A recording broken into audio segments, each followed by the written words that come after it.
Shri Gurubhyo Namaha, Shri Matre Namaha. Welcome to Vedajanani. Narayaniyam, Dashakam 31, Vamanavataram, Part 2, Vrittam, Manda Kranta. This Dashakam is very important as it explains about Sriman Narayana's Vamana Avataram, and it is chanted to eradicate all our sins and attain salvation. Shloka 1. Hey Krishna, the Ashura king Bali was full of love towards you at the sight of your glorious, majestic Rupam, and honored you with folded arms and said, "Oh Brahmin boy, kindly declare whatever you desire from me, and I will give all of them, be it food, residence, or land, or all." प्रीत्या दैत्यस्तव तनुमहः प्रेषणात् सर्वतापि त्वामाराध्यन् अजितरचयन् अञ्जलिं सञ्जगाद मत्तः किं ते समभिलषितं विप्रसूनो वदत्वम् व्यक्तं भक्तं भवनम् अवनीं वापि सर्वं प्रदास्ये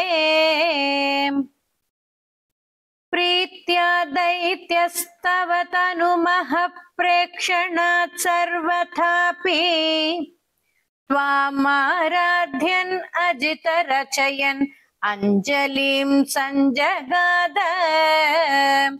मत्तः किं ते समभिलषितं विप्रसूनो वदत्वम् व्यक्तं भक्तं भवनम् अवनीं वापि सर्वं प्रदास्ये. Shloka 2. Narayana, hearing those words from Bali, you were filled with compassion towards him, but still you desired to stamp out his pride. You praised the Asuras for their liberal mindedness and asked for just 3 steps measured by you. Would it not have been a matter for fun if you had asked all things from him? Tamakshīnām baligiramupakarnya karunyapurnopi asyotsekam shamayitumana daityavamsham prashamsan भूमिं पादत्रयपरिमितां प्रार्थयामासि तत्त्वं सर्वं देहि दिदितु निगदिते कस्य हास्यं न वा स्यात् तामक्षीणा बलिगिरमुपाकर्ण्य कारुण्यपूर्णोऽपि अस्योत्सेकं शमयितुमना दैत्यवंशं प्रशंसन् भूमिं पादत्रयपरिमितां प्रार्थयामासि तत्त्वं सर्वं देहि दिदुनिकदिते कस्य हास्यं न वा स्यात्. Shloka 3. Hey Krishna, Bali replied, "Oh innocent boy, why are you asking for just 3 steps of earth from me? I am the Lord of the universe. You should ask for the entire world." This offer was made so proudly, and this pride has to be exterminated before he could attain peace. विश्वेशं मां त्रिपदमिह किं याचसे बालिशस्त्वं सर्वां भूमिं वृणकिममुनेत्यालपत् त्वां सदृप्यन् यस्मादर्पात् त्रिपदपरिपूर्त्यक्षम् आक्षेपवादान् बन्धं चासौ वगमत् अतदर्होऽपि गाढोपशान्त्यै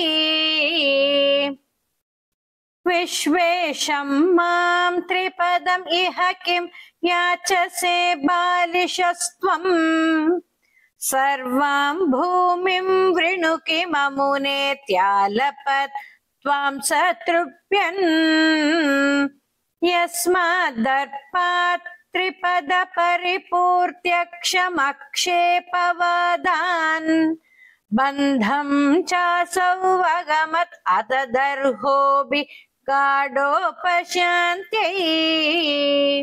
Shloka 4. Hey Narayana, you answered, if a person is not satisfied with 3 steps measure of earth, he will not be satisfied with all the 3 worlds. Bali was at that point of pouring the water, indicative of giving the offer to you. When you wanted to put Bali's sincerity and liberality to test. Next, at your instance, Shukracharya, the guru of Asuras, cautioned Bali and said, do not pour out the water. Do not implement the offer. He is none else than Hari himself. Padatrayya dinamudito vishtapaynapi dushyeti ityuktesmin varada bhavate dhatu kame thatoyam. दैत्याचार्यस्तव खलु परीक्षार्थिनः प्रेरणार्थं मामादेह्यं हरिरयमिति व्यक्तमेव बभाषे. पातत्रय्याय दिनमुदितो विष्टपैर्नापि दुष्येति इत्युक्तेऽस्मिन् वरद भवते धातु कामे थतोऽयम्. दैत्याचार्यस्तव खलु परीक्षार्थिनः प्रेरणार्थं मामादेह्यं हरिरयमिति व्यक्तमेव बभाषे. Shloka 5. Krishna, Bali firmly with determination said, if God himself is seeking charity from me, I am indeed completely fulfilled of my desires. I will offer this without any doubt or reservation. So saying, despite his being cursed by Shukracharya, he made his wife Vindhyavalya wash your feet, Krishna. Thereafter, how wonderful it was that he gave away all that in his possession to you by pouring the water as offering. Yachatyevam yadi sa bhagavan purna kamosmi soham dasyam yeva stiram iti vadan kavya shaptopi daityaha Vindhyavalya nijadayitaya dattapadyaya tubhyam chitram chitram sakalamapi sa prapayattoya purvam.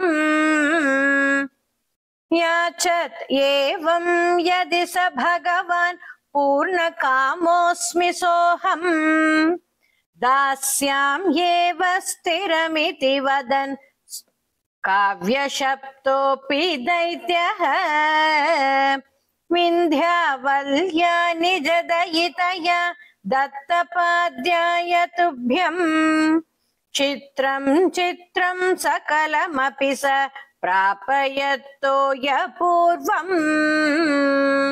Shloka 6. Hey Guruvayurappa, when Bali offered everything to you without any reservations, the sages and gods showered flowers on him. All the 3 worlds were watching your divine form. It grew higher and higher into cosmic proportions. It was such a divine form of you as Vamana. Nisandeham diti kulapatau tvaya shesharpanam tate Vyatanvane mumuchurishaya samaraf pushpavarsham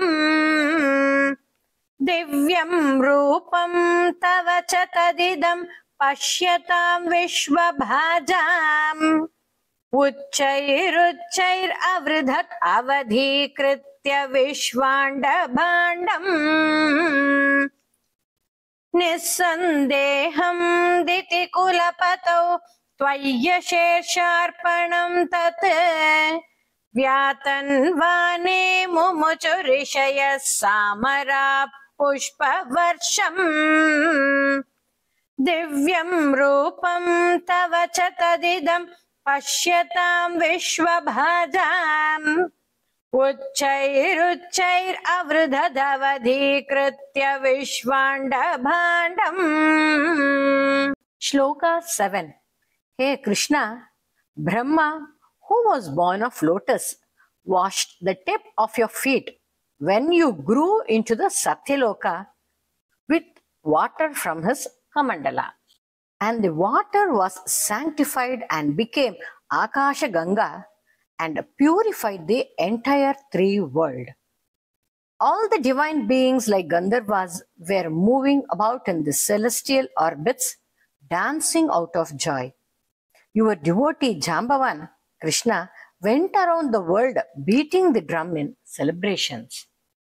Tvatpadagram nijapadagatam pundarikoddhavosau कुण्डीतो यैरसि च तपुनाद्यज्जलं विश्वलोकान् हर्षोत्कर्षात् सुबहुननृते केचरैरुत्सवेऽस्मिन् भेरीं निघ्नन् भुवनम् आचरत् जाम्बवान् भक्तिशाली त्वत्पादाग्रं निजपदगतं पुण्डरीकोद्भवोऽसौ कुण्डीतो यैरसि च तपुनाद् यज्जलं विश्वलोकान् हर्षोत्कर्षात् सुबहुननृते खेचरैरुत्सवेऽस्मिन् भेरीं निघ्नन् भुवनम् आचरत् Jambavan भक्तिशाली. Shloka 7.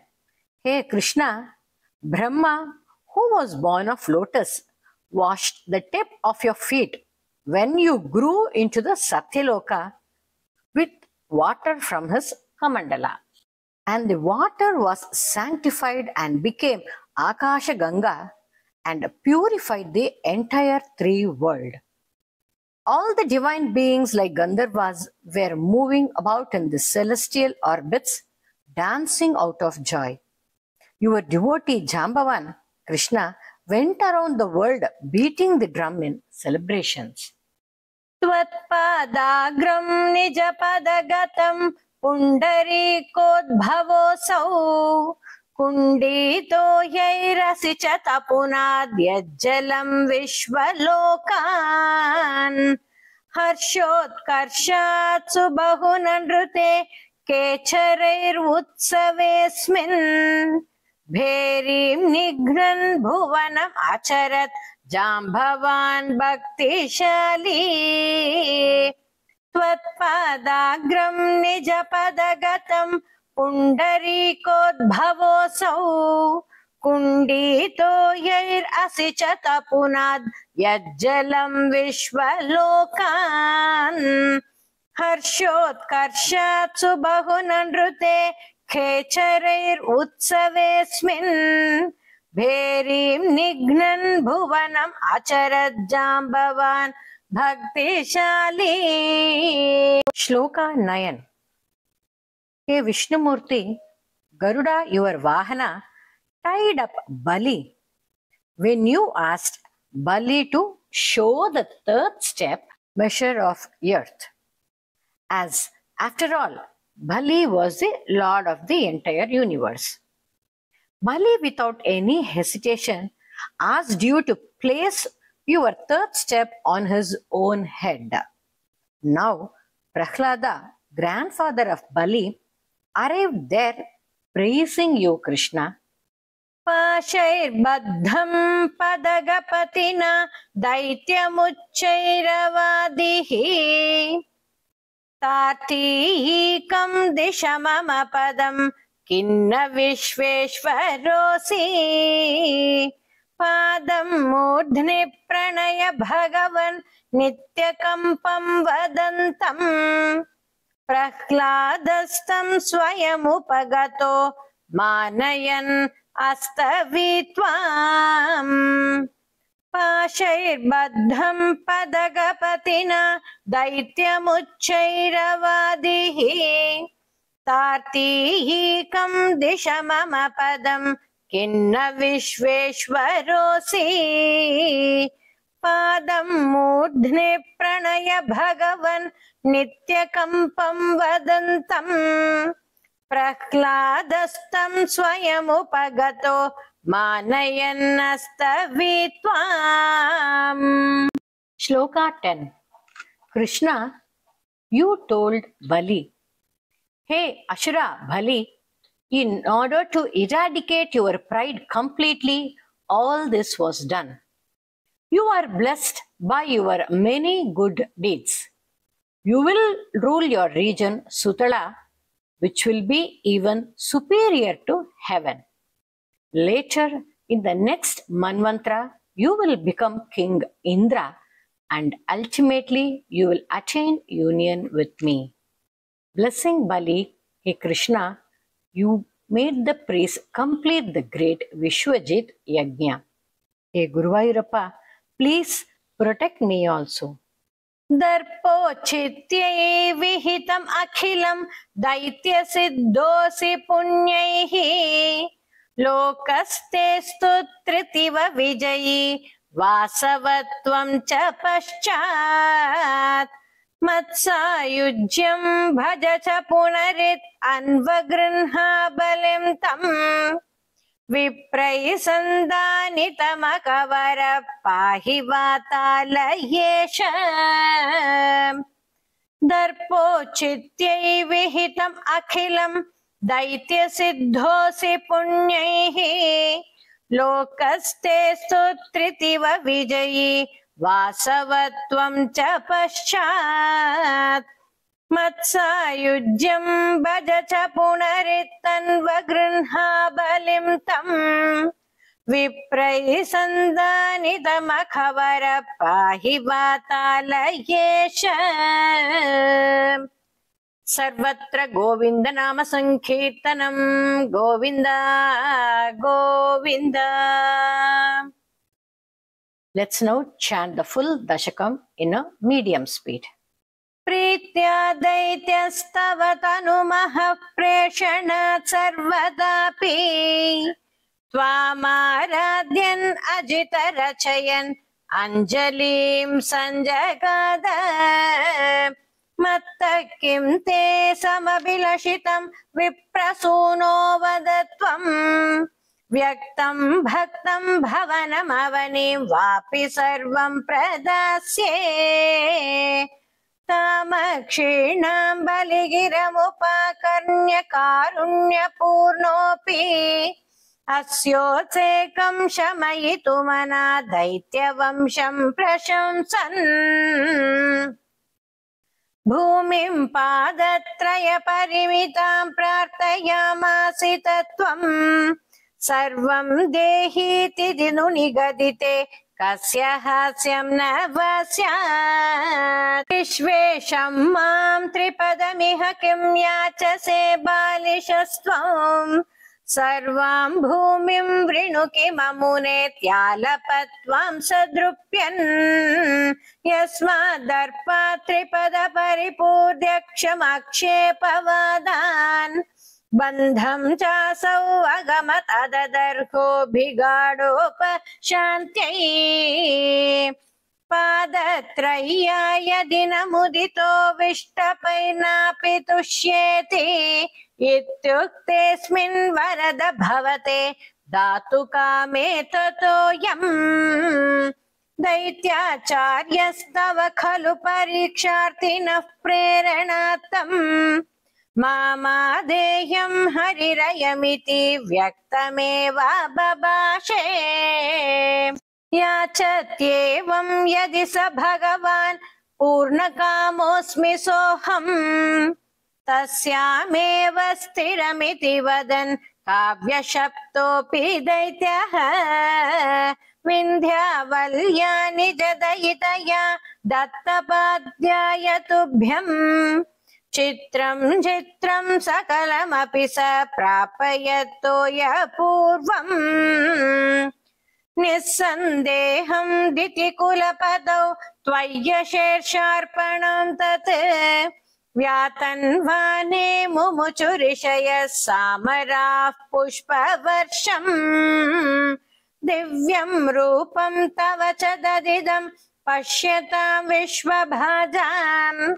उच्चैरुच्चैरवृधदवधीकृत्य विश्वाण्डभाण्डम् त्वत्पादाग्रं निजपदगतं पुण्डरीकोद्भवोऽसौ कुण्डितो यैरसि च तपुनात् यज्जलं विश्वलोकान् हर्षोत्कर्षात् सुबहुननृते खेचरैरुत्सवेऽस्मिन् भेरीं निघ्नन् भुवनमचरत् जाम्बवान् भक्तिशाली तावद् दैत्यास्त्वनुमतिमृते भर्तुरारब्धयुद्धः देवोपेतैर्भवदनुचरैः सङ्गता भङ्गमापन् कालात्मायं वसति पुरतो यद्वशात् प्राक्षिदा स्मः किं वो युक्तैरिति बलिगिरा